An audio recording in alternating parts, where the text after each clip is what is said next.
Ever met a couple and wonder why they're together? Maybe it doesn't seem like they have anything in common. Maybe one of them is significantly more successful. Maybe they don't even travel in the same social circles. Maybe there's a big age difference. Hell, maybe all of these things are true, but for whatever reason, the pairing just works. This couple is delightful. Their relationship is a marriage of everything good about both of them, no matter how improbable it may seem. Yeah? Well, Hyrule Warriors is a little like that. Taking The Legend of Zelda and Dynasty Warriors and throwing them into a blender shouldn't produce anything worthwhile. It damn sure shouldn't produce a good game. But it does. This probably still shouldn't be so shocking 4 years after the original game's release date, but it is. For those with short memories, the original Hyrule Warriors released on the Wii U in 2014, and was later ported to the 3DS with additional content. The definitive edition brings together the original Wii U release, its DLC, all the added content from the 3DS version, and some extras, too. Hyrule Warriors takes the Dynasty Warriors base and adds a heaping helping of Zelda fanservice. The story conceives a way for multiple characters from all across the Zelda timeline to come together and take on a dark witch known as CIA. There's some new content here, but the appeal of the game is the same. You're gonna play as some Zelda characters, and you're gonna murder thousands of monsters. If you've never played Dynasty Warriors before, it's a tactical action game, or Musuo, that places you in command of an army and asks you to capture points on a map known as keeps, and complete certain objectives. You'll also control an exceptionally powerful hero capable of killing hundreds of normal soldiers at a time. You're powerful enough to turn the tide of battle at any point on the map, but you can't be everywhere at once, so you have to manage fighting the battle in front of you with managing the flow of the battlefield. In general, the actual moment-to-moment gameplay in a Warriors game is pretty mindless, consisting of simple combos built around light and heavy attacks that will decimate pretty much everything around you. Managing the flow of battle and your objectives, which are often timed, isn't, however, and this is where the strategy and appeal of the Musuo genre in general comes in. You let a hero who is struggling fight alone for a little while longer so you can complete an optional objective, or rush to their side? Do you methodically clear every keep or focus only on the ones you need? How you play actively changes how the maps flow and how battles shake out, so you'll want to keep on your toes and move quickly. Hyrule Warriors takes this base and adds a heaping helping of Zelda fanservice. The story conceives a way for multiple characters from all across the Zelda timeline to come together and take on a dark witch known as CIA. Pretty much everyone you can think of is here: Link, Zelda, Ganondorf, Impa, Zant, Midna, Ruto, Sheik, Darunia, Yurahim, the Skull Kid from Majora's Mask. If you can name a recognizable character from the Zelda series, they're probably in the game, along with a few original characters like the adorable Linkle, a female version of Link. Even Tingle makes an appearance. While Hyrule Warriors feels like a Musuo game, it also understands what is expected of a Zelda game. Collectibles come in the form of gold skulltulas, which must be found on the map, and items from treasure chests come with the traditional Zelda animations and music. Every character feels unique, despite the game's limited options in gameplay.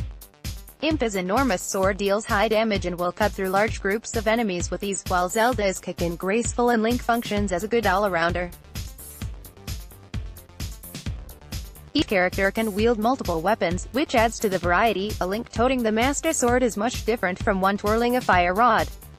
Most importantly, all of the characters feel good, and the game goes out of its way to make them powerful.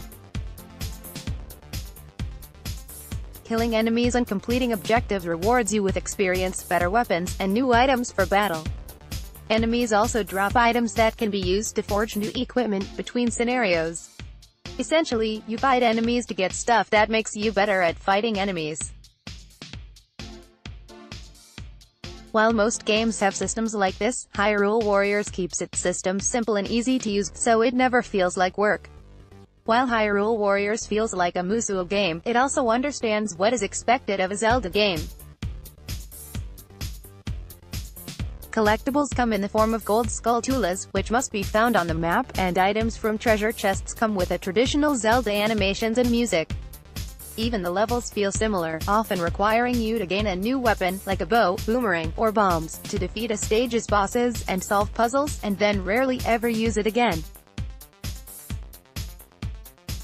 Even the story hits the traditional beats of a Zelda game. You can tell Omega Force put a lot of time and effort into getting the Zelda elements right, and their love for the source material positively radiates of the screen. Still, for all the trappings of Zelda, this is a Warriors game, and if you don't like the genre, the Zelda theming is unlikely to change your mind. The biggest change is the addition of split-screen co-op. The Wii U version forced one player to use the TV and another to use the gamepad if you wanted to play together, but the Switch version offers split-screen functionality whether docked or not, and allows cooperative play with only 2 Joy-Cons. Like most Warriors games, this one is packed with content. There's Legends Mode, which comprises the core story, Free Mode, which allows you to play unlocked scenarios with any character, Adventure Mode, which tasks you with completing objectives on a map from the original The Legend of Zelda, and Challenge Mode, which offers a boss rush scenario, among others. If you like what Hyrule Warriors offers, there's no shortage of things to do. Unfortunately, if you've played Hyrule Warriors before, there aren't many reasons to upgrade, aside from any additional content you may have missed. The game looks and runs better than it did on Wii U, though it still won't maintain a pristine framerate in crowded areas. The biggest change is the addition of split-screen co-op. The Wii U version forced one player to use the TV and another to use the gamepad if you wanted to play together, but the Switch version offers split-screen functionality whether docked or not, and allows cooperative play with only 2 Joy-Cons.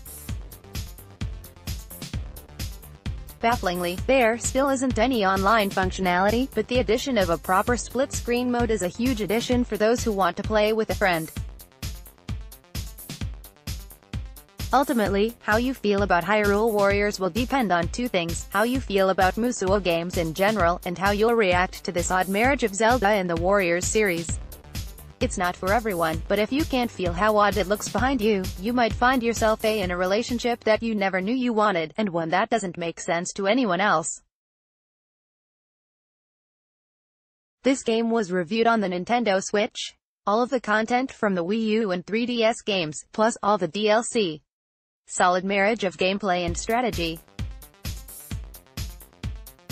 Lots of modes to play. The characters are fun and distinct. Captures the feel of the Zelda series. Split-screen co-op. Graphical and frame rate improvements. No online play. Musou gameplay is incredibly simple. There are not many reasons to upgrade for those who already own the game.